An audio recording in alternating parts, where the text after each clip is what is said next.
জাতীয় ঐক্যমত কমিশন গঠন করা হয়েছে, যেখানে বিভিন্ন রাজনৈতিক দলগুলোর সাথে আলোচনা এবং সম্মতির ভিত্তিতে চলতি বছরের ডিসেম্বরের মধ্যে জাতীয় নির্বাচন আয়োজন করা হবে।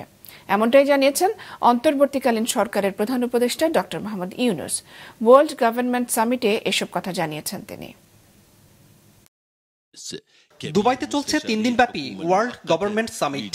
এর শেষ দিন বৃহস্পতিবারে ইন্টারেক্টিভ প্লেনারি সেশনে যোগ দেন অন্তর্বর্তীকালীন সরকারের প্রধান উপদেষ্টা ডক্টর মোহাম্মদ ইউনূস।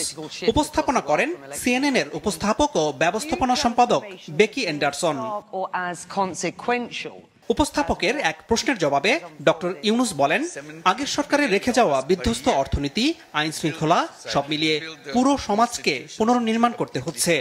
রাজনৈতিক দলগুলোর সাথে সমঝোতার ভিত্তিতে চলতি বছরের ডিসেম্বরের মধ্যে জাতীয় নির্বাচন আয়োজন করা হবে।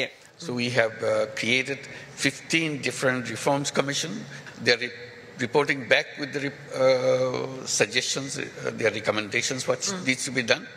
So now we have what we call consensus building commission, so that we go to the political parties and so on, see which are the recommendations all agree, so that we take that as a charter and then implement that and hold an election.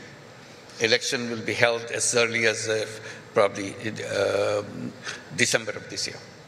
তিনি বলেন, তার সরকার ব্যাপক আন্তর্জাতিক সমর্থন পেয়েছে, তবে ভবিষ্যতে নিজেকে দেশের নেতৃত্বে রাখতে চান না। জানান, গতকাল প্রকাশিত জাতিসংঘের প্রতিবেদনে সাবেক সরকারের মানবাধিকার লঙ্ঘনের দিক বিস্তারিতভাবে উঠে এসেছে। I made it very clear. When my job is done, hand over the responsibility to the elected government. I go back to what I enjoy doing most. This is what I've dedicated my life. I want to continue with that. I'm very happy, feel very relieved that the United Nations High Commissioner for Human Rights published just a report on Bangladesh, documenting everything I just said about the killing, about the disappearance of people, torture chambers, how students were shot by the police and army under the order of the Prime Minister. So they vividly recorded that. এদিকে সামিটের side লাইনে প্রধান উপদেষ্টার সাথে সাক্ষাৎ করেছেন সংযুক্ত আরব আমিরাতের স্বাস্থ্যমন্ত্রী আব্দুল রহমান বিন মোহাম্মদ আল ওয়াইস।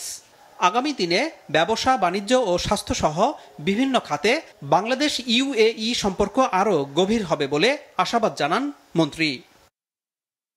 আনোয়ার হোসেন, মাছরাঙা সংবাদ, ঢাকা।